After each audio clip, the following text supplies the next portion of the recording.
Well, I'm delighted to say that joining me on the Godcast today is Luiz Faye, otherwise known as the Kronik Warrior. We'll come onto that in a little while. Luiz, it's fabulous to get you on the Godcast. How are you this morning? I'm great, thank you, Alex. Thank you for having me. Brill. Whereabouts is home for you? Home is Rotherham, so just outside Sheffield, Northern lads. Born and bred Rotherham girl? Selby originally, so North Yorkshire. Moved away for university and policing and all that sort of stuff, and then gravitated back to Yorkshire with my new life. So here we are. Yeah. So just let's start back in Selby then. What was school days like for you, Luiz? Were they fun times? Yeah, yes, to a certain extent. I think I'm glad that I was at school back in the 80s and 90s and not at school now. But growing up as I was adopted to a wonderful family. My mum and dad were amazing, and brought me up in a wonderful little mining town of Selby, really. I did find, though, to a certain extent, that I didn't fit in at school, primarily because I was the brownest girl in my school, funnily enough, and that kind of brings me on to the message that I'm trying to bring into sport, is trying to find role models for young women and girls who look and sound like you, whether that be from disability or through diversity. Yeah. And if you're happy to touch on the adoption stuff, Luiz, were you informed or did you ask about that situation?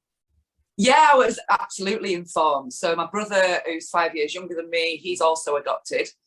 And so I was fully involved in that process, and it was quite amazing. And I remember going into primary school and telling everybody that my brother was coming on a stalk, because that was the way that it was kind of explained to me through storybooks, and why mummy couldn't have children and things like that.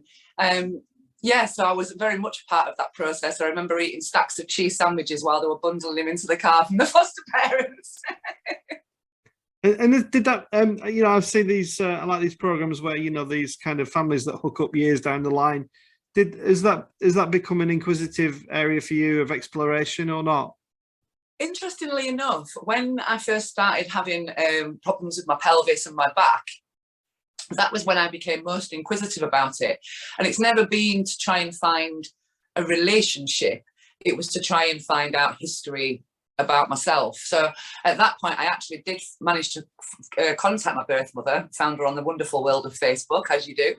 But unfortunately, that kind of it was one conversation. I kind of got the answers that I needed around the challenges that I was having physically at the time. Mm-hmm. But I've never felt that need to find a relationship there, because I have the most amazing parents. Yeah. And this is the Godcast, Luiz. Was there any religious influence on you as a young person at all? Yeah, so I went to Selby Abbey School, and I was christened, and I used to go to church with my grandparents every other Sunday, and I was part of the Rainbows and Brownies and Guides. So again, I used to do a lot of the parades and things like that, and so it was a bit of part of my life growing up, actually. Yeah, and your health was good through primary school, was it? Was there any signs of problems? Yeah, so from the age of around 7, I had problems with my knees. And I was very active, very sporty. So I actually swam my first length in the pool before I was 3. It sounds kind of crazy, but yeah, I've always been really sporty. So around the age of 7, I was having problems with my knees. And my parents were taking me back and forth to the hospital and the doctors.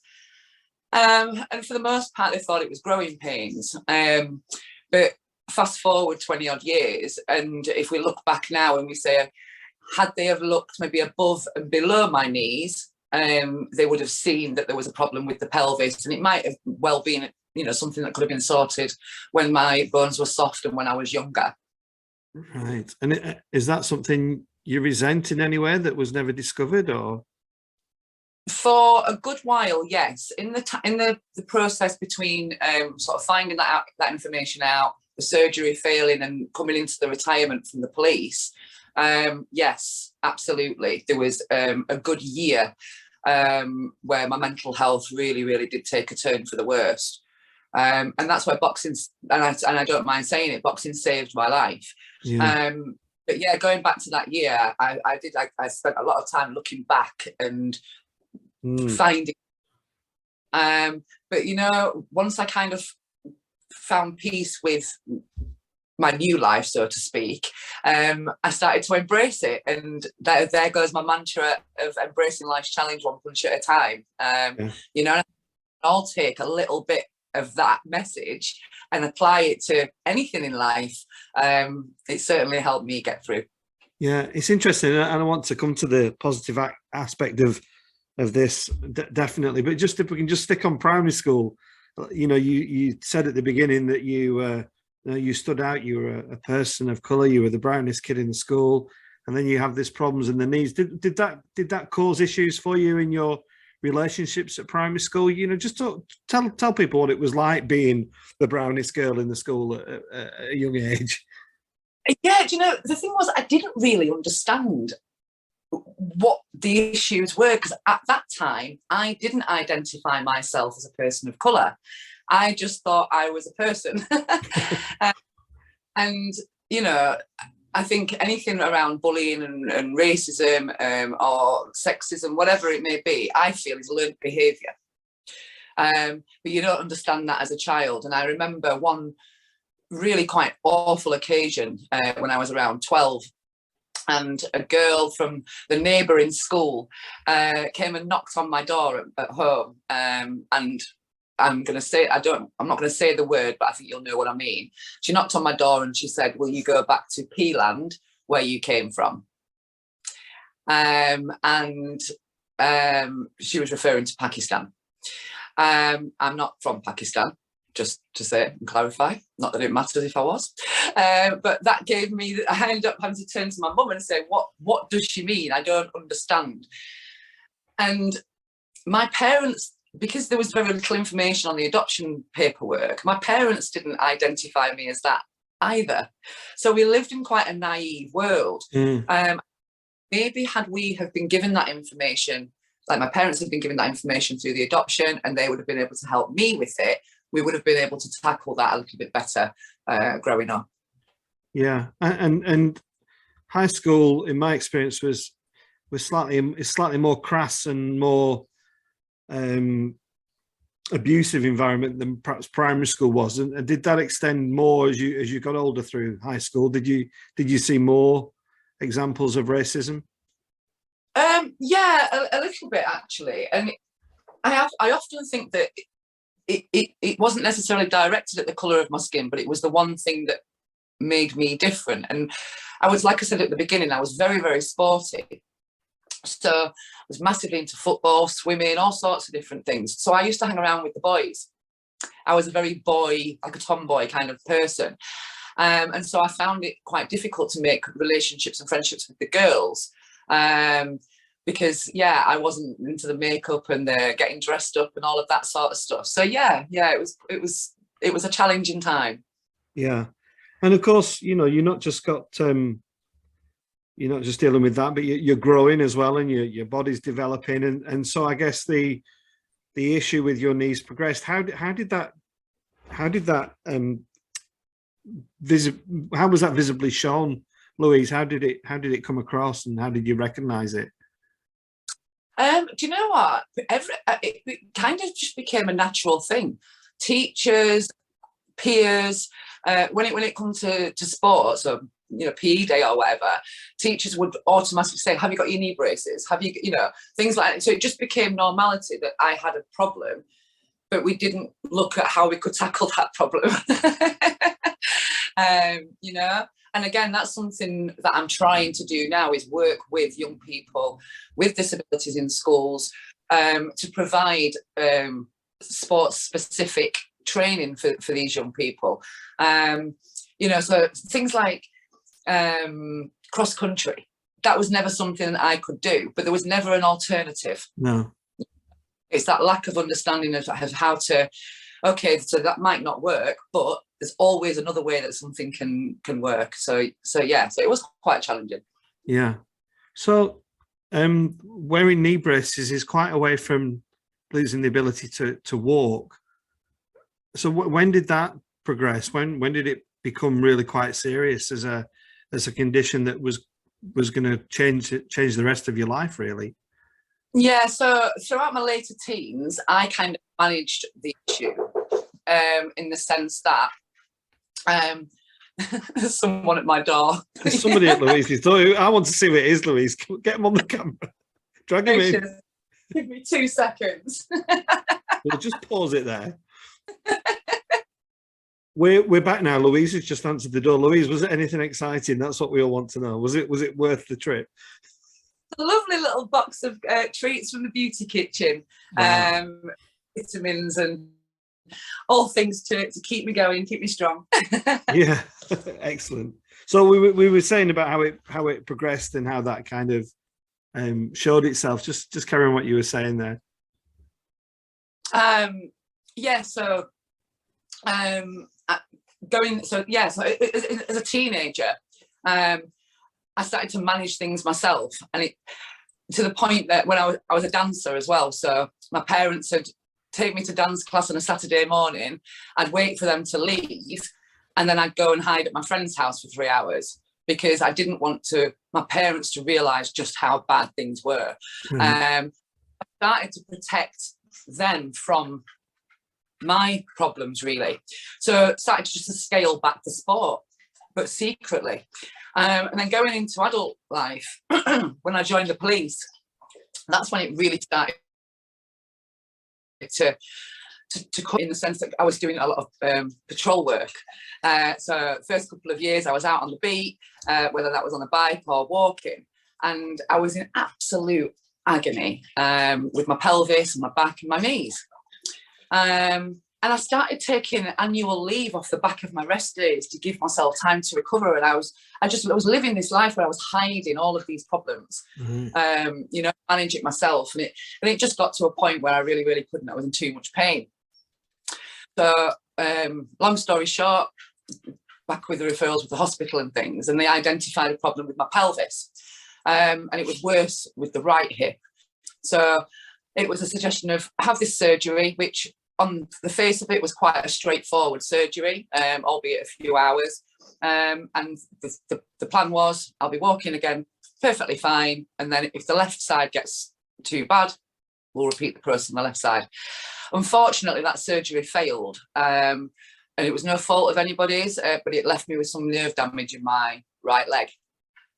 And it just so happens that my body responds to trauma in a different way, and so it creates this neuropathic pain.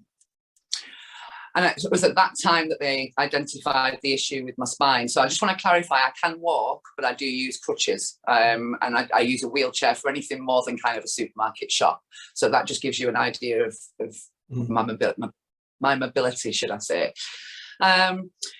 So yeah, and then that was the progression into the retirement, really. And I suppose, becoming a police officer was I guess a bit of a dream. Was it something that you'd really aspired to, and to have that kind of draw to a close at a young age, that must have been really difficult, was it? Yeah, absolutely. I literally could only ever see me climbing the lofty heights of the police ranking system. And it was my life. I'd always kind of wanted to be a police officer. I went off to uni and got myself my English degree as something to fall back on, and that experience. But yeah, it was something that I'd always wanted to do. I'd wanted to go on to firearms. I was very active, but because of the issues I was having, I went sort of more into the intelligence side again to manage that side of things. So yeah, when that came to a close, the medical retirement process started, I really fought that for around 9 months, and just kept saying, please give me more time. Let's see if I recover. Just give me that chance. But unfortunately, it became clear that wasn't going to happen. And that takes me back to that year of sadness and sorrow. But that was the driving force behind where I am now, and it happens for Can you remember that day where you actually, when it was kind of done and dusted, that was it? Your police career was over. Can you remember that? Can you share that with us? Yeah, I tried to make it as positive as possible. And my best friend Claire made that really. So we joined together, and I said, if I joined with you, I'm going to finish with you. And so she actually took the day off work on my last day. We went and we did shopping, and we went for dinner, and we had drinks. And then we made sure that I was home for midnight, like Cinderella, to kind of process that time. And so yeah, we kind of finished it the way that I started it, on a positive. Yeah. And Louise, it's absolutely, I mean, I've been speaking to you for 15 minutes, but it's clear you radiate positivity, and you've kind of got a priest there going, oh, tell me about the bad times. But the reason I want to do that is because, a lot of people that watch this sometimes feel they are in a bad place. So, and in a moment we will joyfully celebrate the good stuff. But that year, just tell us about that year and how difficult it was for you. It was so difficult. It got to a point where I couldn't even go into a shop by myself and make a decision on what to buy. My anxiety levels were just through the roof, and I felt like I had no purpose, no plan, no future. Everything that I'd worked for, everything that was around me was having to change. I had to sell my home to be closer to my family, or everything that I'd worked for just felt like it had gone. I was on 28 tablets a day, managing my pain. So, as a result of that, I was slurring my words. I couldn't make sense of anything. It was just, it was horrendous. And I couldn't, at that point, I didn't know how I was going to get out. I really didn't. And how did you? What was the light in the darkness for you? Tell us about the people and the things that were important to you during that time.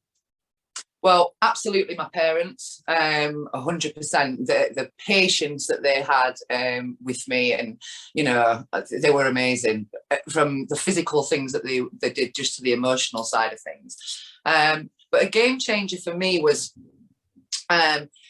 going back into a gym. I'd kind of come to the end of sort of like the occupational therapy and the physio and that sort of stuff, and you kind of get left in this abyss of, what do I do now? Is this where everything just kind of goes downhill? So I got myself a gym membership, and I got a personal trainer, and he was doing a lot of rehabilitation work with me, and sort of continuing that occupational therapy.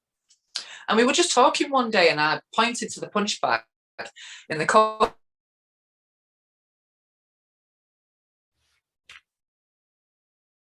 I could have boxed or given it a go when I could stand up and do sport for myself. And the personal trainer, Lloyd, a very good friend of mine, now turned around and said, why don't you do it in your chair?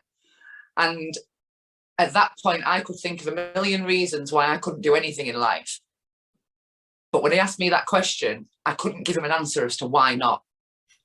And so we got my wheelchair out of the car. We went over to the punch bag. I got a pair of gloves out of a communal bin of gloves, which I do not recommend, by the way. It's not pretty. Absolutely loved it. The next day I bought my own gloves. And that was genuinely the day that started to change my future. Yeah. And Louise, you mentioned it's clear that your parents are vitally important to you. How did they cope with your situation? I mean, I'm a parent. Nobody likes to see their children going through turmoil and anxiety. Did it take their toll on them? And have they recovered from all that situation now? It certainly did. And from their perspective, they felt that they were to blame. They felt responsible, primarily because things had been missed when I was young. And so that was where it was my job to explain to them that I could see, and I knew that they did everything that they possibly could to help me. And to learn that things that aren't within your control, you can't beat yourself up for the outcome. And so that was a process, very much so. But I think with the boxing and the progression into me being fitter and stronger now than I ever had been, mentally and physically, all of that has really reassured them that I can embrace life's challenges one punch at a time. I remember when I told them that I wanted to box, the fear, and they were like, "Oh my gosh, Louise, you've already got enough things going on. Why do you need to be doing this to yourself? Gosh, you're gonna get injured and this and that." And that's because there's a preconception about boxing and what I was about to be doing. But again, that understanding, that working together and talking things throughout the whole process. I'm constantly on the phone to my parents. I see them every week. And so, yeah, it was a process. And yes, they did feel a lot of guilt, but they didn't need to. It wasn't for them to. No. And it's clear you're a real advocate for people who are different, who may have a disability. And just tell us about a life of normality, inverted commas, if you're listening to this, to a life living with disability. I've been very fortunate in my life. The only kind of experience I had was when my now dearly departed grandma needed to use a wheelchair, and I took her into town for the first time. This was 3 or 4 years ago. And it was only then when I actually realized how difficult life is if you are not living what is perceived a normal life. Just taking her from a car to the bank was an effort. It was a real struggle for me, pushing her, getting up the steps and whatnot. Was it a difficult transition for you, or did you embrace that quite well, would you say? It was a difficult transition. And I remember the first time that I acknowledged that in order to do a specific thing, I would need a wheelchair. And up until this point, I'd avoided anything that I couldn't physically do on my crutches. So if it wasn't a 10-minute jobby or a sit down, go for lunch or something, I didn't do it. And that wasn't me. I'd restricted life so much. But every year I used to go to the clothes show in Birmingham with my friend, the girl I was just telling you about, Claire. And it was coming up to the December and we wanted to go. And I knew there was no way I could do this on crutches. It wasn't even a consideration. So it was the time where we had the conversation about getting a chair. And I was quite positive about ordering the chair. I was like, I don't think it had really sunk in at that point. So I was like, oh, that's nice. It's black and orange. Oh, yeah, that's really pretty. And then the box arrived, and that was when the reality kind of hit. And I had the box in my front room for about a week, didn't open it. The second week, I opened the box and I took the chair out. I didn't unfold the chair. The third week, I unfolded the chair and I move around the house. And I had to do it in that gentle process because just so overwhelming to even see a reflection of myself sitting down in this chair. All of those things I needed to start to process. And then I managed that, and we got to the clothes show, and I was being all positive. And this was my first experience, Alex, of being out in public in a wheelchair. So I get to the clothes show. She's pushed me to the coffee shop that we always go to. And I roll up to the to the counter, and I speak to the barista. And I say, can I have a cappuccino and a mocha? And he looked at me and didn't speak. He turned round. He started to make the drinks. He turned back around and said to my friend, does she want sugar? And that was my first experience of being in a wheelchair. This man didn't want to speak to me. He wanted to speak to what he thought was what I perceived he thought was my carer. Yeah, gosh. So we scrapped the coffee and we went to the Prosecco bar. It's just a really simple anecdote, but it's massive, isn't it? Really, it's just a massive. That's how people perceptions and mindsets towards people who are slightly different. I get a weird look sometimes if I'm just walking around in my dog collar, so I can't begin to imagine what it's like for for somebody with, you know, with life-changing situations. Just before we get to the more positive stuff, the psychological aspect of your recovery, Louise, was that done through exercise and boxing, or did you get psychological counselling or help in dealing with that? I think it's important to talk about that if you're happy to. Yeah, absolutely. So I had counselling and I had cognitive behavioural therapy. And it was also around the same time that I discovered aromatherapy. So when you're a police officer, there's a scheme that you can pay into called the Benevolent Fund, and there's 3 locations in the country where you can go and have intensive rehabilitation if you're part of that system. And I went there for 2 weeks for some recovery on the leg and psychological assistance. And I discovered aromatherapy there. I went on an aromatherapy course. And that was the impetus for me to then become an aromatherapist. So the counselling, the CBT, the aromatherapy, I learned meditation, changed my diet. There were so many little chinks to the armour that I was creating to start fighting this battle.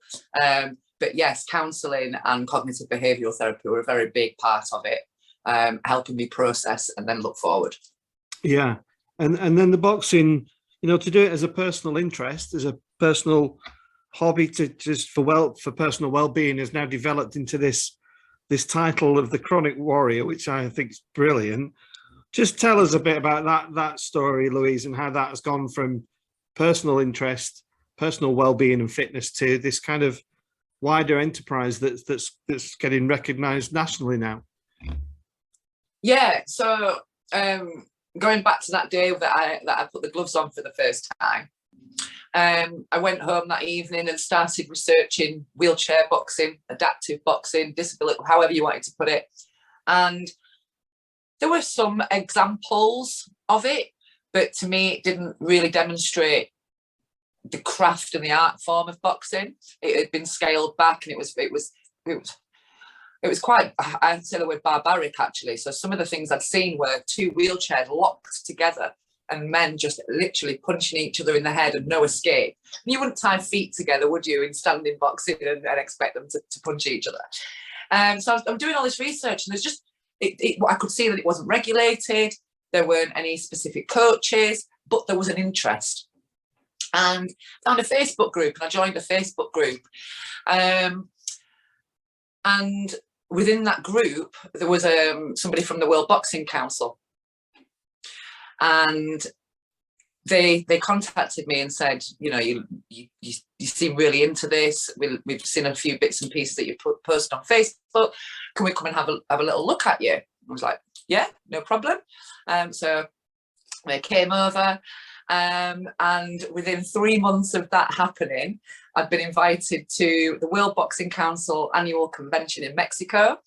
And I was there to launch their recreational safer adaptive boxing program, which was just a whirlwind to get to that point.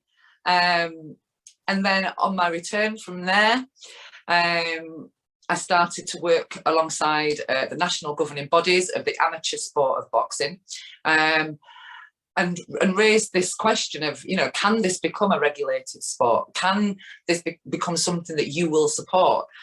And to a certain extent, initially, the answer was no, because of this lack of understanding, because of what was seen on YouTube and what's out there so far.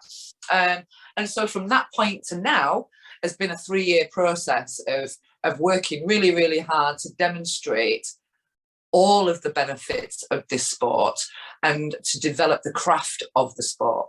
And if I could say that adaptive boxing is like boxing, ballet and chess all rolled into one, that would start to give you an appreciation of just how much you have to be able to do just with your hands. Yeah.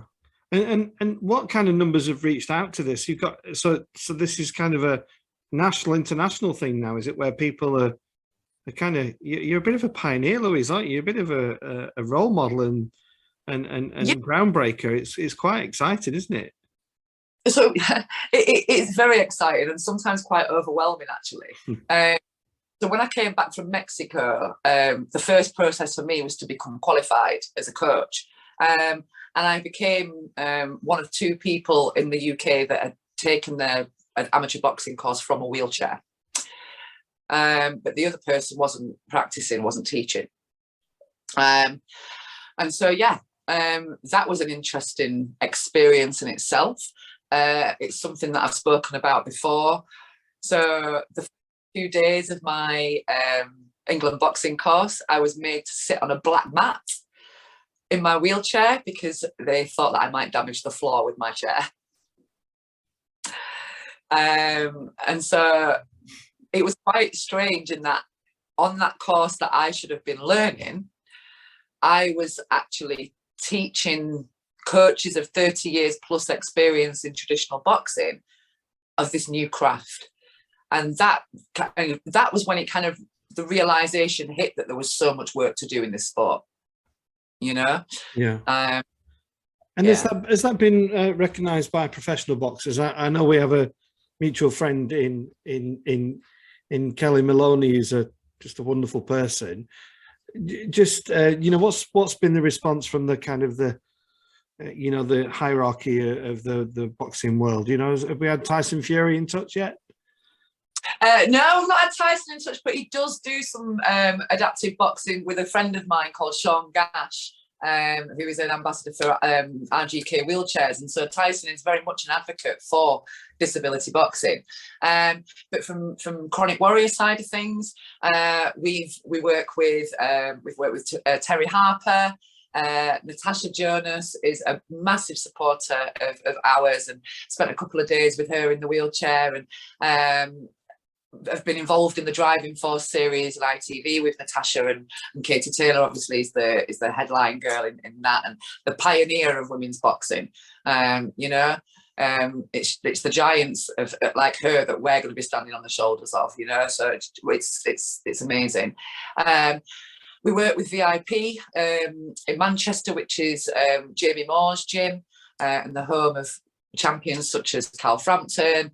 Josh Warrington came from there, Chantel Cameron. And the support that we've had from those world-class athletes has been phenomenal. The appreciation that they've had when they've sat in the chair and gone, oh my gosh, no, I'm going to stand up and do this. Thank you very much. You know? And yeah, that's been amazing, and they can see a need for this, Alex. Yeah, you know. And put it like this: people often say, "Oh gosh, you're in a wheelchair, you don't want to be hurt anymore." Okay, that's often a response that we get. But I remember having a conversation with Terry Harper and saying, "She's a world champion, so God forbid that anything like this would ever happen. But if she had a car accident and she lost a leg from below the knee, let's go with that. And this is the conversation that we had. Does that mean her boxing future is over, or should she be allowed to compete?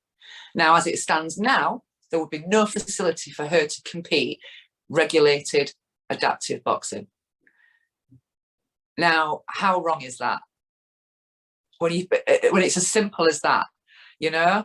And so yeah, that's why I do believe that there's a need for it as a competitive sport, and even from a non-contact side of things. And again, this was within the same conversation with Terry. So I appreciate that there are many people with disabilities who will never be able to take part in the contact version of the sport, but I work with Great Britain Disability Boxing, who in turn are working with Swansea University to develop a VR headset and pressure pad system, so that you could have 2 boxers with brain, for example, who could have contact, but they are in the boxing ring with these VR headsets, with these air pressure pads. So if I throw a shot and you didn't defend it, you'd feel air pressure, and it would count as a landing blow at 1 point. You know, so whether it's an amputation or a brain injury, I believe everybody should be able to be involved in this sport. Well, Louise, you are an incredibly inspiring woman. You really are. I'm just honoured to have this conversation with you.